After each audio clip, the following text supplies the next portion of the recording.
Cultura informa, opinião. Ele está chegando direto da capital pernambucana, o jornalista, blogueiro, radialista, apresentador do Frente a Frente todas as noites, Dido. O nosso companheiro Magno Martins. Magno, boa tarde. Boa tarde, Dido. Boa tarde, André. Boa tarde a todos os ouvintes dessa potente Rádio Cultura do nosso Pernambuco, Leão do Norte. Exatamente, Magno. Quer dizer que o piloto sumiu mais uma vez, o piloto no Recife? É brincadeira, né, rapaz? Esse prefeito aí vai ganhar o título de prefeito turista do Recife. Nunca vi gostar de viajar tanto, né? Viajar e fazer festa, né? Veja bem, o que esse negócio da Colômbia, de Bogotá, de Medellín, Geraldo Júlio já esteve lá, Jaba já esteve lá, fizeram aqui umas experiências de redução da criminalidade com base no que foi feito lá. Mas não tem novidade nenhuma, isso é uma viagem só de turismo mesmo, né? Uma viagem realmente escandalosa, e você vê aí a comitiva, né?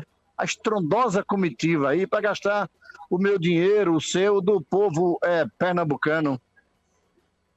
Ô Magno, eu tô vendo inclusive aqui a foto dele, não sei se é noiva, se é namorada, mas a gente pode dizer que Tabata Amaral é a primeira dama do Recife? Eles não se casaram ainda, né? E nem oficializaram o noivado. Eles vivem, né? Estão vivendo juntos, né? Legalmente ainda não, mas ela pode ser. Agora ela tem uma vida em São Paulo, né? Ela não é oficialmente a primeira-dama porque ela é deputada, ela vive em São Paulo, a terra dela é em São Paulo, a vida pública dela é em São Paulo, a atividade parlamentar dela é São Paulo e Brasília. Ela tem pouca relação com Pernambuco. Tá pena agora com o Recife por causa desse namoro com o prefeito, mas quando ela vem aqui, ela sequer se envolve nas coisas de interesse do povo recifense, né? A gente vê ela mais em festa, essas coisas todas, acompanhando o prefeito só na sua agenda social, vamos assim dizer, né? Assim como aconteceu lá no Réveillon, em Noronha. Exatamente. E na festa da aglomeração do Pedro. Casamento do Pedro, né? Isso. Do Pedro, que foi uma coisa escandalosa. Vocês viram os vídeos, né? Sim, Eles sim. comemorando lá o casamento com aquela musicazinha que estavam tudo cheio de dinheiro, né? Verdade. Ô Magno, qual é a estratégia do PSB? Estou vendo aqui por a matéria do Holdini, né, Nascimento. Qual é a estratégia do PSB Pernambuco, também do PSB Nacional? Rapaz, o PSB e o PT, eles não conseguem se entender aí em relação à federação, né? Hoje mesmo, independente dessa matéria do Odine, hoje mesmo postei uma matéria aí do site 247, que trata justamente das dificuldades que o prefeito João Campos está criando para formalizar essa federação com o PT. A federação, para que os nossos ouvintes possam entender, é uma coligação branca. É a junção de 3 ou mais partidos em uma mesma aliança, na qual vai favorecer a eleição proporcional para os deputados federais e estaduais. Só que essa federação, diferentemente das coligações, que cada partido tinha sua vida própria, sua vida autônoma, nessa questão da federação, ela engessa os partidos. 3 ou 4 partidos que se unirem, eles viram um só partido e tem que cumprir essa doutrina até o final do mandato. 4 anos. Ô Magno, inclusive essa questão, como você falou, que são a federação é como uma espécie de coligação branca. Se não tivesse esse recurso aí da federação, que foi aprovada, né, inclusive pelo Supremo, o Supremo aprovou, eu acredito que muito partido ia encolher, né, porque não atingiria a cláusula de barreira e depois, entre aspas, deixaria de existir?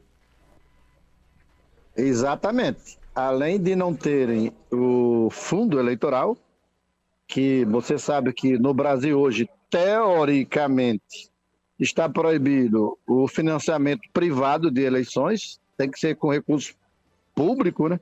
Que são os fundos destinados aos partidos. O Congresso aprovou aí, aumentou aí o fundo de 2,5 para quase 7 bilhões, né, o fundo partidário, e é esse fundo tirado de recursos da saúde, da educação, das estradas, da segurança pública, que vai financiar a eleição.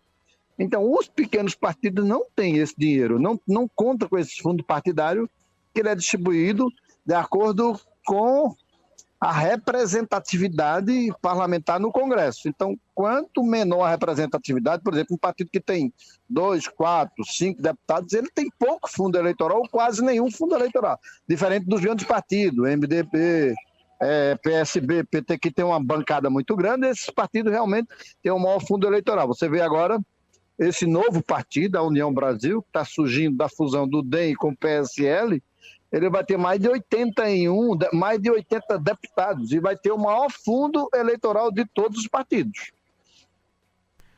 Pois é, Magno, eu quero saber agora de você, né, sobre uma matéria que a gente já trouxe aqui no começo do programa. A deputada federal Marília Arraes esteve reunida com a prefeita de Caruaru, Raquel Lira, a pré-candidata a governadora pelo PSDB. Esse encontro, hein, Magno? Fala pra mim aí, fala pra gente. O que é que pode acontecer? Vocês acreditam que Marília Arraes deixa o PT? Sinceramente? É uma surpresa, né? Pois é, até hoje o pessoal se pergunta por que ela já não deixou. Porque tem essa questão, isso é para criar fato político. Marília não deixa o PT. Por que Marília não deixa o PT? Porque Marília no PT, com essa onda de Lula, que todo mundo já está... O PT e os aliados de Lula já estão considerando ele eleito, ela pode ser uma das deputadas mais votadas de Pernambuco. Faz sentido. Por que ela vai trocar? Por que ela vai trocar um incerto, o certo pelo incerto? Isso é para irritar o pessoal dela do PT, porque ela está excomungada do partido, ela está rifada da chapa majoritária, ela queria ser candidata a senadora e o PT não indica. Então, ela, para criar uma animosidade, irritar o pessoal do PT, ela inventa esse tipo de encontro. Inclusive, né, Magno, desde daquela eleição que ela deveria ser, naturalmente, a candidata, não é, na última eleição, não é, para o governo de Pernambuco, não é, não aconteceu, não é? Então, desde ali que o pessoal diz, Marília vai deixar, e até agora não deixou o partido. Não é? E se ela permanecer no PT, ela não vai ter futuro nenhum. Porque o PT em Pernambuco, quem manda nele é Humberto Costa. Humberto Costa é da ala majoritária do partido em Pernambuco, que é dominada pelo grupo de Lula. Então o Lula faz de conta que gosta de Marília, que prestigia Marília, mas no fundo o PT em Pernambuco, quem determina o que vai fazer ou não é Humberto. E Humberto não gosta de Marília, e não abre espaço para Marília. Magno, inclusive a gente estava debatendo bastante desde ontem que geralmente as pessoas, a população, o eleitor, vota no nome, vota na pessoa, não no partido. Por exemplo, vota em Marília, independente se ela está no PSB, no PT, se vai para o PSDB ou outro partido, vota em Lula, vota no Humberto, enfim, Bolsonaro, vota no nome, né? Veja, as pessoas votam, a gente tem visto que as pessoas, Magno, têm sempre falado nunca da sigla, e sim do nome. Então, Bolsonaro, Lula, Marília, Raquel, não fala nenhum partido. Não é verdade. Marília deixou de ser prefeita do Recife por causa do PT. As pessoas não votaram nela por causa do PT. A rejeição altíssima que havia ao PT, ela deixou de ser prefeita do Recife. Então não é, se fosse o voto de identidade com a pessoa, ela tinha vencido. Ela perdeu porque houve uma manifestação grande no Recife contra o PT. E se você olhar no país em geral, o PT não elegeu nenhum prefeito de capital. Então, nesse caso, a sigla pesa, Magno. Bom, em eleição majoritária, sim. Em eleição proporcional, nem tanto, né? Eleição proporcional, para os nossos ouvintes entenderem, é eleição de deputado estadual e deputado federal, e de vereador também. Mas não é majoritária, que é senador e governador, o partido pesa. Porque se Marília tivesse em um outro partido, certamente ela hoje era prefeita do Recife. Ô Magno, tem uma mensagem aqui do Altair, do São João da Escócia, aqui em Caruaru, está dizendo: Magno, se realmente a prefeita que fugiu dos debates e das entrevistas em 2020, Raquel Lira, se ela confirmar em abril a sua renúncia para se candidatar ao governo de Pernambuco, Caruaru vai ficar desacobertada, a cidade, porque está parecendo uma cidade pós-guerra, com tantos buracos. A mensagem aqui do Altair Alves. Eu não tenho nenhuma dúvida, Altair, que Raquel é candidata. Raquel não tem como voltar mais. Isso é uma candidatura, isso é um processo irreversível. Ela já avançou demais, ela não tem mais como voltar. Ela não oficializou ainda a candidatura dela por circunstâncias. Está aguardando o PSB apresentar a chapa completa. Danilo está aí como um candidato do partido, mas ainda não foi oficializado como candidato. Você vê que nesse final de semana o presidente nacional do partido, Carlos Siqueira, deletou uma postagem que ele tinha feito nas redes sociais dele, anunciando que Danilo era o candidato. Vocês lembram disso que a gente divulgou no meu blog? Eu lembro. Sim. E ele Deletou, foi né, Magno? ouvido, ele disse: não, isso aí foi um erro da minha equipe, erro coisa nenhuma. Ele deve ter levado um puxão de orelha lá, porque realmente ele participou de um encontro com o João Campos e com o Danilo e com o governador, e acertaram lá que seria apenas um encontro para mostrar que o partido está unido, mas de repente o Carlos Siqueira botou o cavalo na frente dos bois.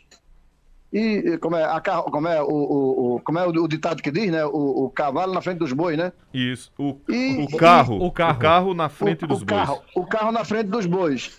E acabou levando um puxão de orelha.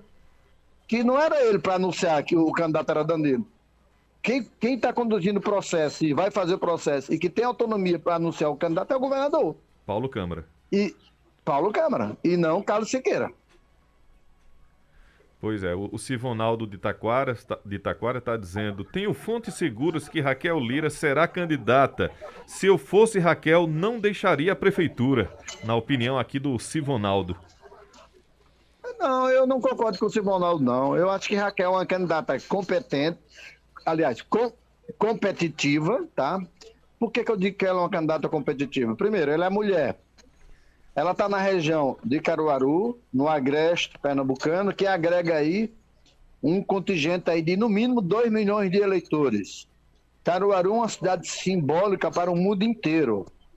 Aí tem uma tradição de políticos, né, como Fernando Lira e tantos outros, e de vice-governadores, né? Caruaru sempre proporcionou ao estado de Pernambuco nos últimos tempos, 3 vice-governadores, né? Inclusive o pai de Raquel foi vice-governador e foi governador por 9 meses. Então, Caruaru é uma cidade realmente que espelha para o estado todo, tá? E ela, além disso, ela se apresenta bem nas redes sociais. Ela é mulher, tá? Ela está num partido que tem uma legenda, tá? Ela sabe falar, ela sabe conduzir as coisas. O problema de Raquel é único e exclusivo de estrutura partidária. Por exemplo, o partido dela, o PSDB, por exemplo, ela não tem uma chapa proporcional para deputado. Você me cite um candidato a deputado federal, com exceção de Douglas Sintra, no PSDB. Quem tem? Para a chapa estadual, para a Assembleia Legislativa, quem são os candidatos do PSDB?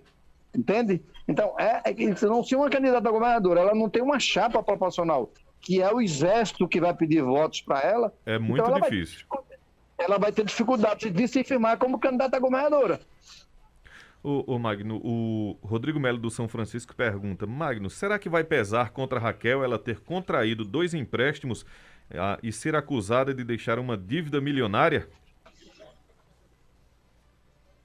Bem, isso é um julgamento muito de Caruaru, né, do eleitorado. A gente, o que eu vejo assim, por exemplo, da dificuldade de Raquel em relação a Miguel Coelho, é que eu vi pesquisas de Caruaru, as pessoas que aprovam a gestão de Raquel, INPE em Petrolina é o dobro ou o triplo em relação a Miguel Coelho. Então, se ela parte de Caruaru sem uma grande aprovação, como tem Miguel Coelho em Petrolina, é uma coisa complicada, né? Porque quem desaprova o governo dela não vota nela. Pois é. Vamos ver o que vai acontecer, né? Nos próximos dias vão dizer muitas coisas pra gente. Deixa eu passar aqui rapidinho, Magno e André, aqui mandar uns abraços para o pessoal que tá aqui no Facebook acompanhando a gente, ligeirinho aqui, tá? O pessoal que tá acompanhando a gente, muito obrigado pela audiência. O Adenilton Batista, mais uma vez, muito obrigado. O Irã também aqui acompanhando a gente. Um abraço para vocês aí. Tem o pessoal também aqui, a Jusce Aparecida. Muito obrigado pela audiência. Mensagem aqui do Cícero do Jardim Panorama, tá dizendo: Magno, se o partido pesa Lula no PT, na sua opinião, porque ele está liderando todas as pesquisas. Um abraço, Cícero. Não, porque Lula não é o PT, Lula é Lula. Entende? Agora, é o que eu falei. O Lula, se ele tivesse em outro partido, ele estaria na mesma situação, porque a eleição majoritária, ela é atrelada ao partido. Ele está nessa posição hoje. Como é o nome dele? Repete, Magno, a pergunta? É o Como Cícero. é que é o nome dele, do que fez a pergunta? Ouvinte Cícero. Cícero, o Lula está nessa posição confortável dentro do PT, porque hoje o desgaste de Bolsonaro é muito grande. Mas uma eleição presidencial, ela depende de vários fatores. A eleição não começou ainda. Principal fator econômico. Se a economia estiver bem, Bolsonaro vai reagir. Se o dinheiro começar a circular no bolso do trabalhador e do povo pobre, o povo vai reconhecer o governo de Bolsonaro. O problema de Bolsonaro é a comunicação. Deixa eu dizer para vocês, Dido e André, eu tive agora, vocês acompanharam, em Salgueiro, terça-feira passada, hoje faz 8 dias. Exatamente. Cobrindo a viagem do presidente. Não tinha internet, nem sinal de internet para a gente trabalhar lá na cobertura da inauguração da transposição. Por aí você tira como esse governo é incompetente. E você já havia falado, né, desse problema. Porque já aconteceu isso em Sertânia, mas agora aconteceu de novo. Entende? Então, é um governo que se comunica mal. Agora, no depender da campanha, como vai ser o curso da campanha, ninguém pode dizer que está eleito. Política não é como... como é que se diz? Que você mata de véspera o galo, não, como é o... Peru. O peru que você mata de véspera. Não tem isso, não. A eleição, ela muda de acordo com o vento. Por exemplo, aqui no Recife, Cardoca ia ser prefeito do Recife. Cardoca, que já está em outra viagem, a última viagem. Aí veio o episódio de Brasília Teimosa, vocês lembram? Sim, O episódio de Brasília Teimosa lá, que uma mulher revelou que foi comprada para falar bem dele, que ele não era aquilo, não sei o que. Aquilo acabou com a campanha de Cardoca e Cardoca perdeu a eleição. Então, uma eleição depende de N fatores. O Lula está bem hoje, mas ele pode estar ruim. Entende? Quem dizia que Bolsonaro seria eleito presidente da República? Quem diria? E ele venceu a eleição. Entende? Então, esse negócio de cantar a vitória antes do tempo não dá, não combina com política. A política não é uma ciência exata.